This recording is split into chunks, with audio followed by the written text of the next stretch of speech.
warahmatullahi wabarakatuh. Baik, perkenalkan nama saya Rizky Batiar. Saya berasal dari kelas 3D. Dan di sini saya akan menjelaskan tentang model-model pembelajaran.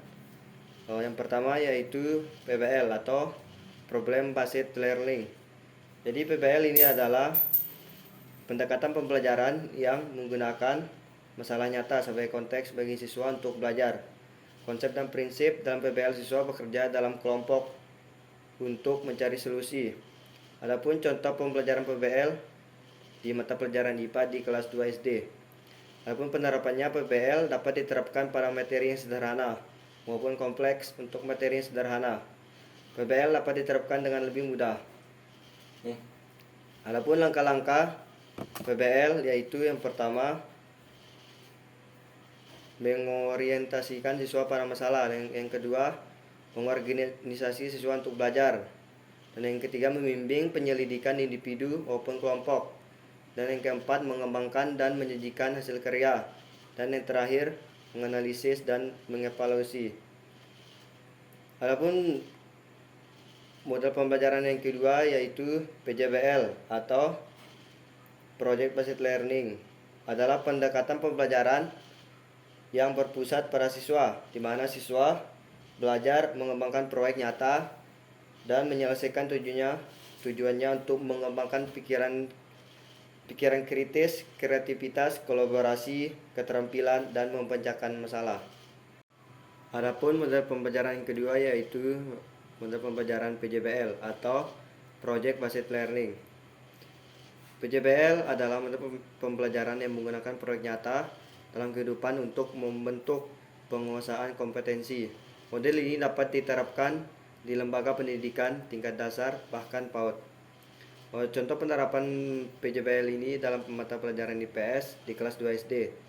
Adapun langkah-langkahnya yaitu yang pertama, menentukan pertanyaan mendasar. Yang kedua, menyusun perencanaan proyek. Yang ketiga, menyusun jadwal. Dan yang keempat, memantau siswa dan kemajuan proyek. Dan yang kelima, menilai hasil. Dan yang terakhir, mengevaluasi pengalaman. Adapun langkah-langkah PJBL adalah yang pertama yaitu penentuan proyek atau masalah. Dan yang kedua, perencanaan proyek. Yang ketiga, pelaksanaan dan pengumpulan data. Yang keempat, penyusun hasil dan presentasi. Dan yang terakhir, refleksi dan evaluasi. Adapun model pembelajaran yang ketiga yaitu inquiry. Inquiry adalah pendekatan di mana siswa mempelajari topik dengan cara bertanya, menyelidiki, dan menemukan jawaban atas pertanyaan mereka sendiri. Model pembelajaran inquiry ini dapat diterapkan di mata pelajaran IPS di kelas 2 SD. Adapun contoh penerapannya yaitu yang pertama, pengetahuan siswa tersimpan dengan baik. Konsep yang diperoleh siswa akan tersimpan dengan baik sehingga lebih mudah diingat saat dibutuhkan. Dan yang kedua, meningkatkan kecakapan berpikir. Pembelajaran inquiry bertujuan untuk membantu siswa membangun kecakapan berpikir reflektif. Dan yang terakhir, membangun pengalaman belajar yang nyata. Siswa dilatih untuk memecahkan masalah dan membuat keputusan. Adapun tahapan-tahapan inquiry, yang pertama yaitu orientasi atau identifikasi masalah. Dan yang kedua, menemukan hipotesis. Yang ketiga, pengumpulan data eksperimen. Yang keempat, analisis dan interpretasi data. Dan yang kelima, kesimpulan dan refleksi. Adapun model pembelajaran yang terakhir yaitu discovering learning. Discovering learning atau pembelajaran penemuan adalah pendekatan pembelajaran siswa menemukan konsep-konsep atau pengetahuan baru secara mandiri melalui eksplorasi dan pengalaman langsung. Adapun contoh penerapannya adalah di mata pelajaran IPA di kelas 2 SD.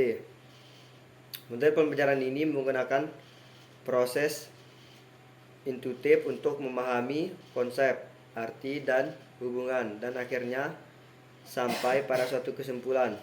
Adapun langkah-langkah model pembelajaran discovering learning adalah yang pertama yaitu pemberian rangsangan. Yang kedua, pernyataan identifikasi masalah. Yang ketiga, pengumpulan data. Yang keempat, pengolahan data. Yang kelima, pembuktian. Dan yang keenam, menarik simpulan. Adapun tahapannya yaitu yang pertama eksplorasi, dan yang kedua identifikasi dan penemuan, yang ketiga pemahaman dan integrasi, dan yang terakhir refleksi.